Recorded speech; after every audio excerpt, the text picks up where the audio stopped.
Call of Duty's DLC model has changed a couple times throughout the years. There have been some games that were completely transformed by the post-launch content. Today, we're going to be doing a topic we've never done before, but it was requested by viewer Standabot187, and I know he wasn't the only one who wanted this. Welcome to the channel, everybody. Jimmy or Chaos. Today, I'm going to be ranking every single Call of Duty game by their DLC offerings. We'll be going from COD 4 all the way to Black Ops 6, ranking the games based on how much post-launch content was released, how well it was received, how positively or negatively it impacted the experience, and how fairly it was distributed. Yeah. So let me know down in the comments which Call of Duty game you think had the best DLC season. Drop a like, and let's get started with dead last. At number 18, Call of Duty 4. Now, I kind of have to put this game last no matter what because it objectively had the least DLC content out of every game on the list, so there really wasn't a lot to talk about. The only DLC that was ever released for COD 4 was a single map pack that had 4 maps in it, 2 that were fan favorites, 1 that was okay, and there was 1 that was arguably the worst map in the game.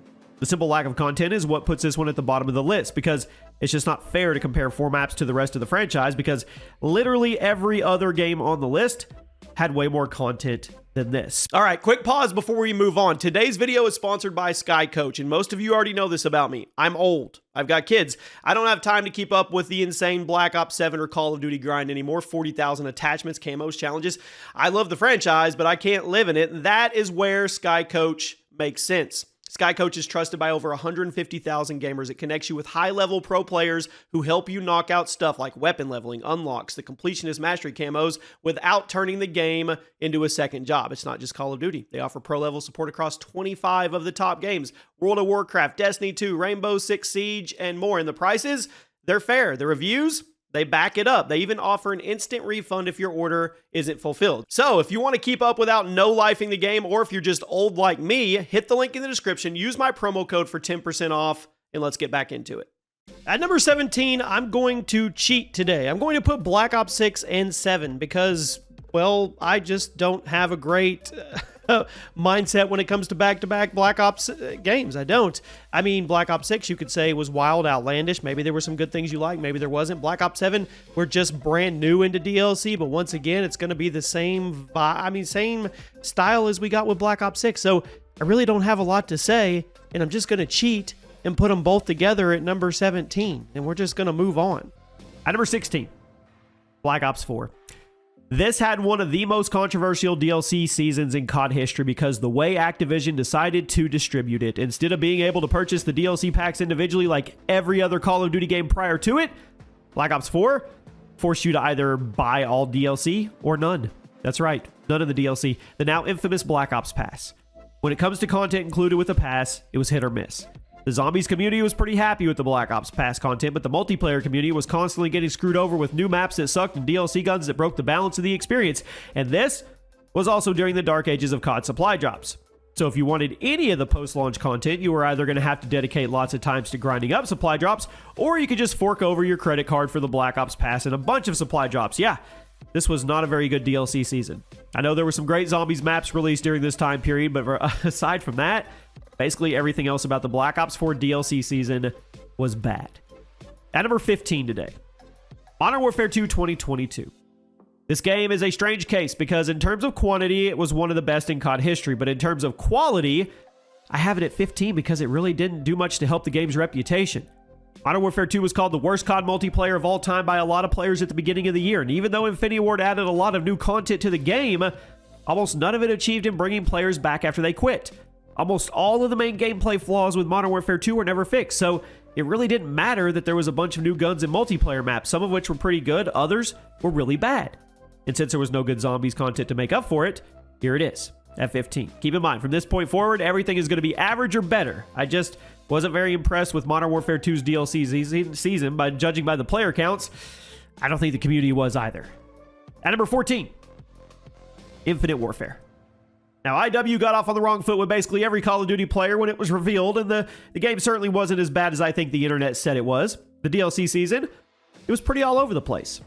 Some aspects of Infinite Warfare's DLC were actually really good. You had the super fun Zombies maps, pretty consumer-friendly supply drop system. It let you directly earn basically everything in the game without having to resort to paying real money. But, on the other hand, The DLC maps were extremely underwhelming this year, and there wasn't a whole lot of real memorable post-launch guns either, other than the completely broken ones like the Proteus. Then again, the post-launch game modes and community engagement were good. That kind of made up for some of it. I think IW had a perfectly average DLC season. Some good stuff, some lame stuff, so overall a decent package and solid support for the game. At number 13, Advanced Warfare. I've always said that Advanced Warfare had the best player customization in COD history. That's a pretty huge part of what made this DLC season fun. Sledgehammer was constantly adding new customization items to the supply drop system. They made grinding drops more rewarding because even if you weren't getting the good guns from the drops, you were still getting awesome cosmetics that let you make your character exactly how you wanted. And even though the DLC gun system was completely exploited and imbalanced, I can't deny how much fun it was to goof around with all the variants. The DLC multiplayer maps were mostly okay. Exo Zombies mode DLC maps were a nice distraction, but most of the appeal of Advanced Warfare's post-launch content came from cosmetics and gun variants. It was definitely a pretty screwed up system with the supply drops being what they were, but if you were playing AW during this year of DLC, it was pretty exciting. At number 12, Modern Warfare 2 2009. Relatively small DLC season, but when you look at the quality, it was good. MW2 had a ton of the best Call of Duty maps of all time at launch, and there was a whole bunch of amazing DLC maps as well that a lot of you probably never played. Carnival, Salvage, Trailer Park, Vacant. There were some good maps here. I guess you could say there wasn't that much content here, and technically it's true, but what was here was good. I'm going to put it at number 12. I guess this could definitely be impacted by the nostalgia factor in me, but it's my list, and I'm going to put it there. At number 11, World at War. Now, World at War not only had some really solid multiplayer maps in the DLC season, but it also had some of the most important Zombies maps in COD history.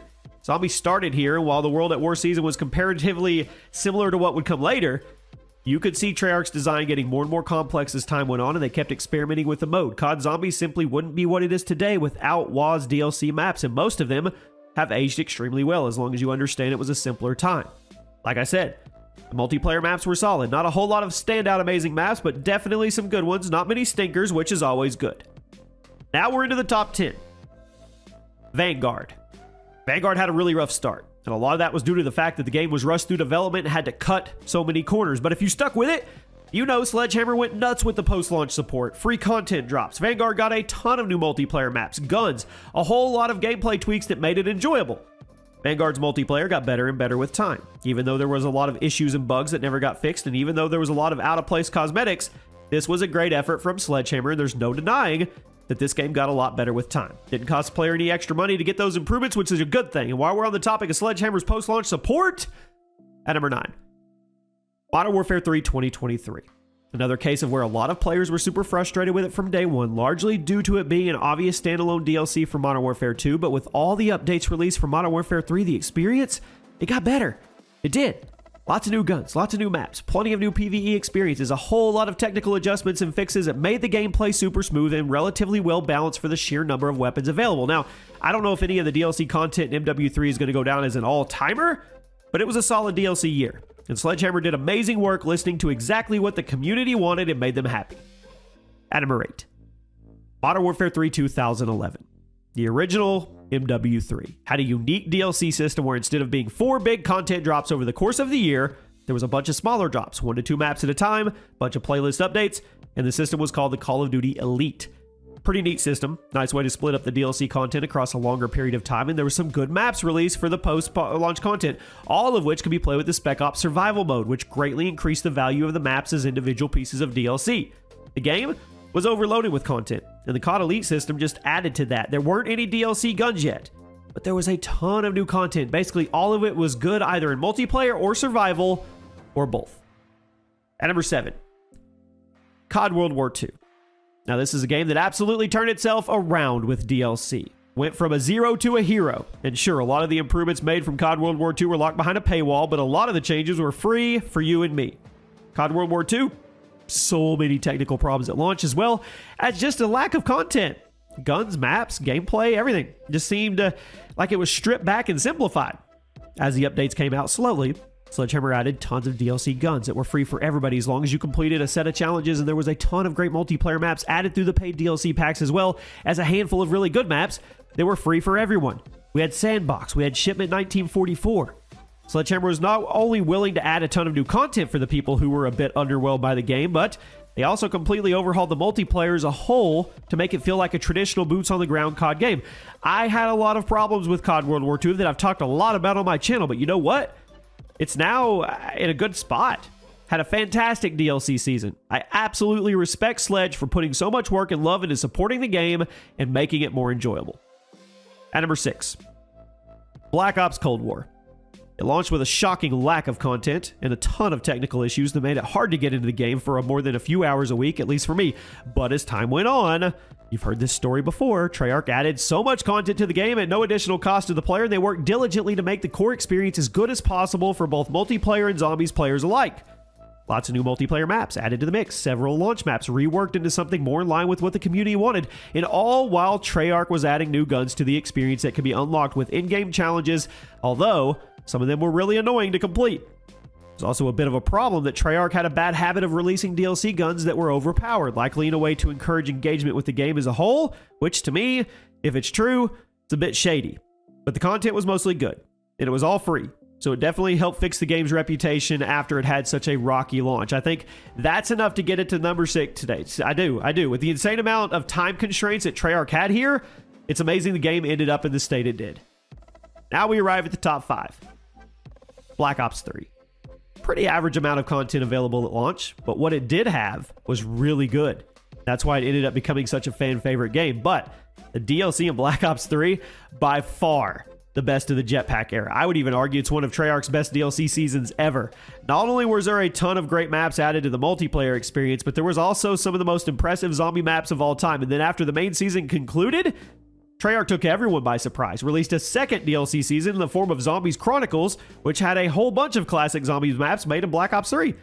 And then it was also the second year of supply drops. While the DLC guns were distributed in a completely lame way, yes, it also meant there was a ton of cosmetic customization of the game, from character skins, gun skins, emotes. Do you remember all the melee weapons?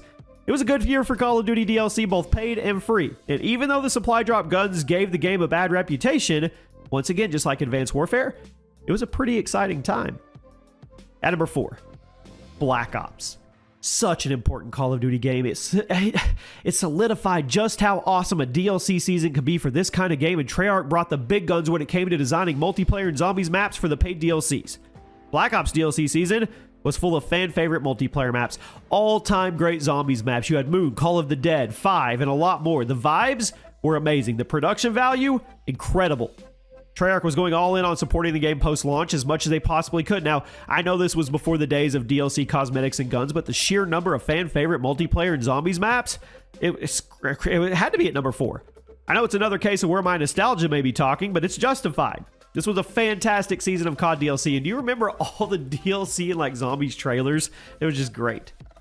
At number 3, COD Ghosts. Ghost has to be one of the best examples of a game's DLC absolutely turning things around. Ghost was widely hated upon release due to the gigantic multiplayer maps and underwhelming multiplayer mode Extinction. But after the initial criticism they received, Infinity Ward went into overdrive, tried to redeem themselves, and what they ended up giving us was some of the best DLC maps in COD history, as well as some of the most unique experience.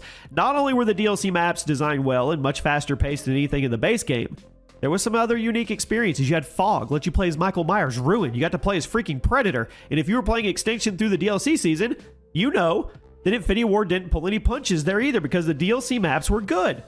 I have no problem calling this one of the best DLC seasons in COD history because of all the content. It was fantastic. The gameplay was heavily improved with the updates. There were so many people who absolutely hated Ghost at launch, but fell in love with it over time because of this.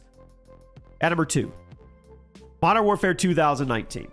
Another game that had a lot of heat from the COD community when it came out, but IW once again went crazy to keep the community happy without completely compromising their vision of the game. Now, as much as I didn't like the multiplayer, and I didn't, I can acknowledge how amazing the DLC season was, and it was free. Modern Warfare's DLC season came with a ton of free maps, free weapons, all unlocked in game challenges, a whole bunch of changes to the gameplay.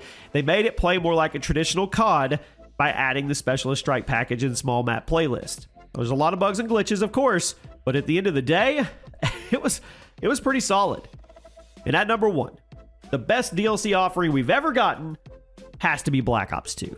Not only was it the best COD multiplayer and the best overall COD Zombies experience, it's the best COD DLC season by a pretty massive margin. This game's DLC was full of bangers and a ton of multiplayer and zombies maps that became all-time favorites. And did I mention this was the first Call of Duty game to ever have DLC guns? I know, the only one was the Executioner, but it was a really fun gun to use, and then you started a trend of adding post-launch weapons. Black Ops 2 not only had a ton of... did I say Executioner? I meant Peacekeeper. The Peacekeeper, not the Executioner. The Executioner was in there already. Yeah. Anyway, Black Ops 2 is the gold standard of how to do paid Call of Duty DLC the right way. Give the players a lot of great new maps alongside fun remakes of classics. Give the zombie players a super varied and addicting set of DLC maps, and give everyone the sense that the developers cared.